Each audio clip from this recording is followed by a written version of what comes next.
Welcome back to the Deep Dive, where we take a stack of dense research and distill it into the crucial insights you need to know.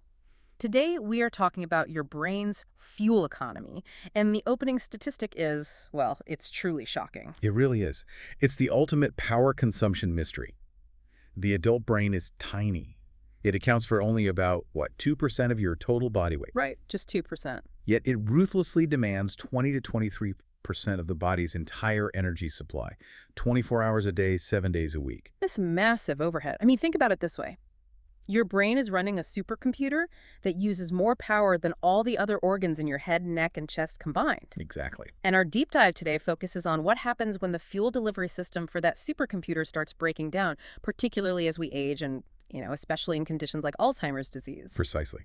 Our mission is to take a look at this chronic problem, this deteriorating fuel supply to the brain, and examine a surprisingly simple yet ancient therapeutic strategy, using ketones as an alternative fuel source to essentially bypass the failure. What's truly fascinating is that while researchers identified this potential rescue strategy over 40 years ago, concrete clinical efforts to use it didn't really accelerate until maybe the last decade. So let's unpack this. If you take one key takeaway from this deep dive, it should be this: the foundational energy problem that precipitates cognitive decline. It begins long before any memory symptoms appear. Yes. That means the window for early, effective fuel intervention is much wider and much earlier than we typically assume. That early intervention window is absolutely critical, and we will keep coming back to it. Okay, so let's jump right into section 1. The brain's energy crisis, which centers almost entirely on glucose. Glucose is the brain's primary premium fuel. So how do scientists actually see this fuel starvation happening in living people? They rely on specialized scans. For decades, researchers have used a technique called PT imaging with a specific tracer. It's often called FDG. FDG. You can think of FDG as a kind of a radioactive sugar mimic. It allows us to map exactly where glucose is being taken up and metabolized in the brain. And what do these maps show? They show that in Alzheimer's disease, certain critical processing regions, specifically the parietal, posterior cingulate, and temporal cortex, are starved. The medical term is hypometabolism. Hypometabolism. Right, defective regional brain glucose uptake. These areas just are not taking in enough sugar to function properly. Okay, and here's where the timing gets really interesting. You're saying this brain glucose hypometabolism is pre-symptomatic. Exactly. It is already clearly present in people who are at high genetic or metabolic risk for Alzheimer's, but before they demonstrate any measurable loss of memory or executive function. That's the silent alarm bell. It is. It means the physical decline starts decades before the cognitive decline. We see this vividly in high-risk groups. For instance, studies on carriers of the presenilin-1 mutation. And these are people almost guaranteed to get early onset AD. Nearly guaranteed. They show this regional glucose deficit as early as age 30, with reductions of up to 25% in some critical regions. Age 30? That is just staggering. Are there other examples where we see this energy failure starting early, outside of those high-risk genetic mutations? Oh, absolutely.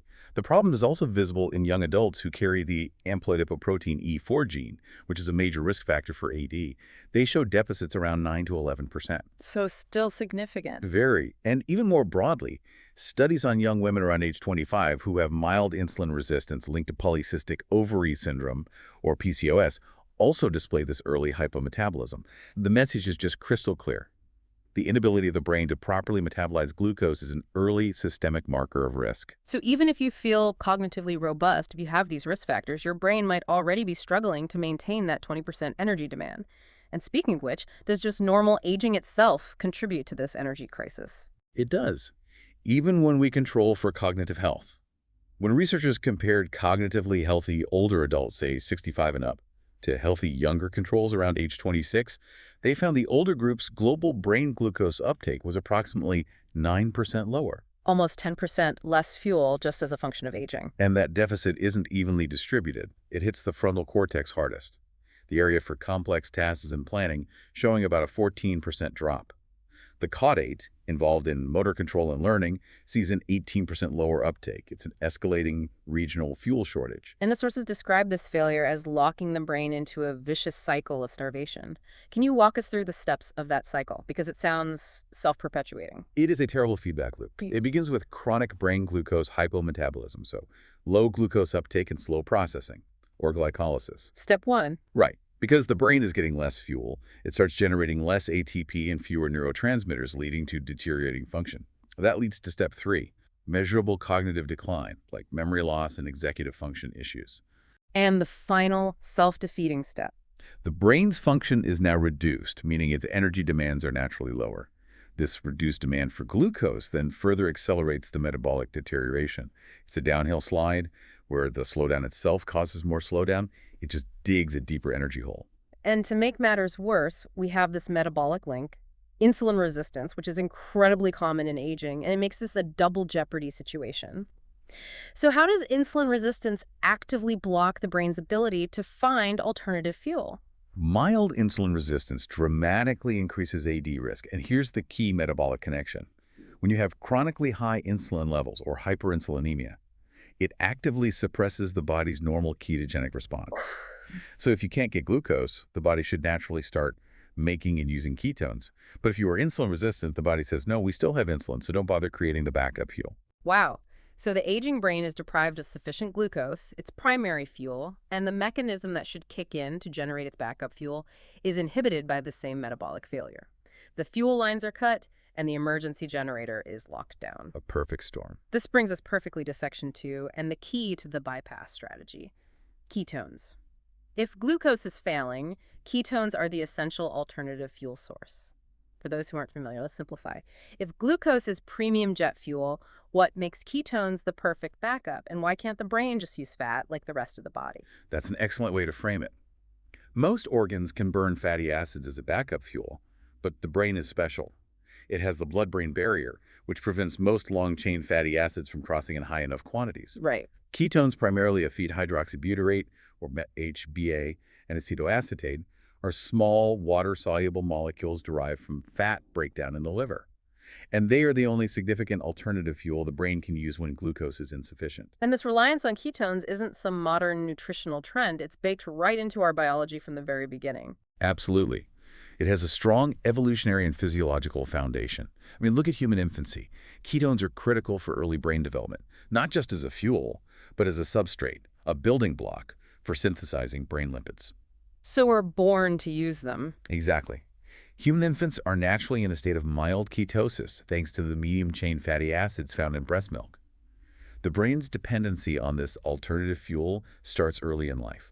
This foundational biology leads us to a crucial concept in the research: the push-pull mechanism of brain fueling.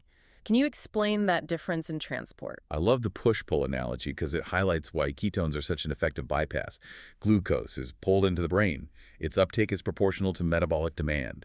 The brain has to, ask for it based on how active its neurons are. It's demand-based. It is. Ketones, on the other hand, are pushed from the blood into the brain. Their uptake is in direct proportion to their concentration in the plasma, irrespective of the brain's immediate glucose needs or its uptake capacity. Ah, I see. So if the brain's glucose pull mechanism is broken because of AD pathology, the ketone push mechanism just bypasses that entirely. It just flows right past the roadblock. But if ketones are simply pushed in, does that mean they could potentially flood the system when they aren't needed? Does that have negative consequences? That's a valid question. The body regulates the concentration of ketones in the blood very tightly through insulin and other hormones. It keeps them within a therapeutic window, far, far below the dangerous levels you might see in conditions like type 1 diabetes. Got it. In the context of AD, the goal is simply to supply a critical resource that the starving cells can still use. And that leads to the crucial experimental finding using PET technology. How did they prove the brain could still use ketones even if it was failing to use glucose? Well, they used a specialized ketone tracer called Levincy-ACAC. This allowed them to measure brain ketone uptake, which they call CMRA. Okay. They compared early AD patients to healthy controls.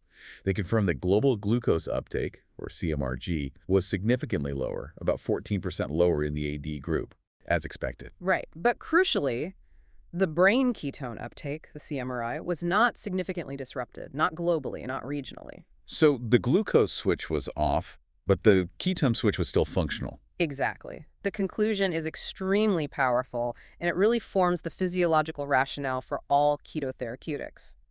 The brain cells are starved and exhausted from lack of glucose, yes, but the machinery needed to utilize the backup fuel ketones is still intact. The cells are starving, but they are not dead. The capacity is there. Right. Okay, now we move to section 3. How do we deliver this fuel effectively? And the main delivery vehicle we see in the research is medium-chain triglycerides, or MCTs. Right. MCTs, typically sourced from coconut or palm kernel oils, are highly effective ketogenic substrates because of their unique absorption and metabolism. Unlike the long-chain fats we usually eat, MCTs take a shortcut. A shortcut how? They're absorbed faster, they go straight to the liver via the portal vein, and they don't require the complex carnitine activation process that standard fats do for breakdown. This rapid-fire process leads to quick and high ketone production. So the mechanism makes sense, but what does the provisional clinical evidence show? Does giving people MCTs actually improve their cognition? We have several provisional positive outcomes. In acute situations like type 1 diabetics experiencing hypoglycemia, MCTs improve cognitive function almost immediately by supplying an alternative fuel when the blood sugar dips too low. Okay, an emergency fuel. Right. And in chronic conditions, studies using high-fat ketogenic diets improved secondary memory performance in individuals with mild cognitive impairment, which is the state that often precedes AD. And for AD patients themselves, what was the biggest takeaway? Single or sustained doses of MCTs improved cognitive scores in mild to moderate AD patients. But, and here's where we need to be cautious, the benefit was particularly noted in patients who are apolipoprotein E4 negative. But if ApoE4 is a major genetic risk factor for AD, does the fact that the benefit was highest in the E4 negative group mean this therapeutic strategy is only viable for some patients, or maybe less effective for the most high-risk group? That's one of the critical challenges the research is facing right now. It suggests that the underlying pathophysiology in ApoE4 carriers might be slightly different. Perhaps it involves more inflammation or structural damage that fuel alone can't fix. Or maybe they just need a higher dose. Or that, it really highlights the variability and complexity of this therapeutic approach. And speaking of complexity, the source material emphasizes that administration isn't as simple as just grabbing a tub of store-brand coconut oil. Formulation and dosage really matter. They matter tremendously. Researchers established a strong linear correlation between the oral MCT dose and the peak plasma ketone level achieved. You can literally map the dose to the fuel level. Okay. However, they also observed that different proprietary MCT formulations can yield wildly different results. They found that 30 grams of one formulation could produce a 40% higher sustained ketone level over 4 hours than 50 grams of a different formulation. That variance makes standardizing treatment a nightmare. You might be aiming for a therapeutic ketone level of, say, 0.5 millimolar, but depending on the product, you might be drastically over or underdosing. Precisely. The field is still figuring out the optimal way to deliver the fuel. And this leads us to a very subtle but critical metabolic challenge we touched on earlier. The need for balance, or what scientists call anaplerosis. Wait, those are heavy science terms. Let's simplify that. You mentioned the risk of burning out the fuel cycle. Can you explain that risk without the technical names? What does glucose do that ketones don't, especially over long periods? Let's go back to the car engine analogy. Ketones are excellent gasoline. They provide immediate energy, or ATP. Yeah. But as they burn, they are cataplerotic. Imagine your engine is running so hot that it's consuming its internal lubricant, the oil. Okay. If you only run the engine on ketones, you deplete the key intermediate compounds needed to keep the engine cycling efficiently. And where does glucose fit into that? Is glucose the oil? Glucose is anaplerotic. It replenishes the oil. It feeds those key intermediate compounds back into the citric acid cycle, the brain's main power generator.